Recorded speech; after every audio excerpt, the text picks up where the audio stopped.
മലയാളികൾ പലതരത്തിലാണ് ഓണം ആഘോഷിക്കാറ് അല്ലെ. ഈ കാൽപന്ത് കളി, അതായത് പുലികളിയും പൂക്കളവും ഒക്കെ അതിൽ നിന്നൊക്കെ വ്യത്യസ്തമായിട്ട് കാൽപന്ത് കളിച്ചുകൊണ്ട് ഓണം ആഘോഷിക്കുന്ന ഒരു നാടുണ്ട്.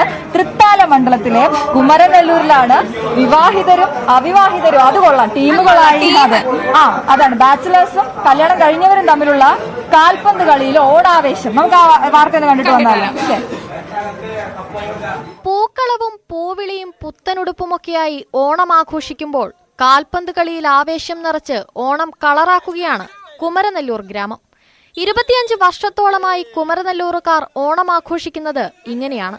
Kumaranellur government higher secondary school ഗ്രൗണ്ടിലായിരുന്നു മത്സരം. വിവാഹിതരും അവിവാഹിതരും തമ്മിലാണ് പോരാട്ടം. ഇത്തവണയും വാശിയേറിയ മത്സരം നടന്നു. ആദ്യ പകുതിയിൽ തകർപ്പനൊരു ഫ്രീ കിക്ക് ഗോളിലൂടെ വിവാഹിതർ ലീഡെടുത്തു. സമനില പിടിക്കാനുള്ള അവിവാഹിതരുടെ ശ്രമങ്ങളെല്ലാം വിവാഹിതരുടെ ടീം പ്രതിരോധിച്ചു. രണ്ടാം പകുതിയിൽ കളിച്ച അവിവാഹിതർ പെനാൽറ്റിയിലൂടെ സമനില ഗോൾ നേടി.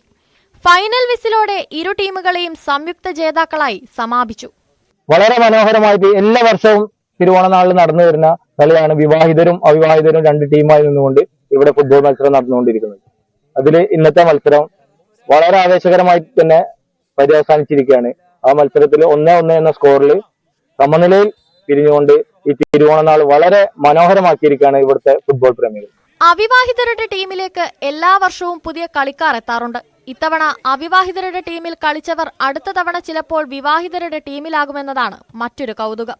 ദേശീയ താരങ്ങളും പരിശീലകരും റഫറിമാരും അടക്കം നിരവധി താരങ്ങളെ സംഭാവന ചെയ്തിട്ടുള്ള മൈതാനമാണ് കുമരനെല്ലൂരിലേത്. കുമരനെല്ലൂരിന്റെ കാൽപന്ത് പെരുമ നിലനിർത്തിക്കൊണ്ട് തന്നെയാണ് ഇത്തവണയും കാൽപന്ത് കളി സംഘടിപ്പിച്ചത്. ന്യൂസ് 18 തൃത്താല.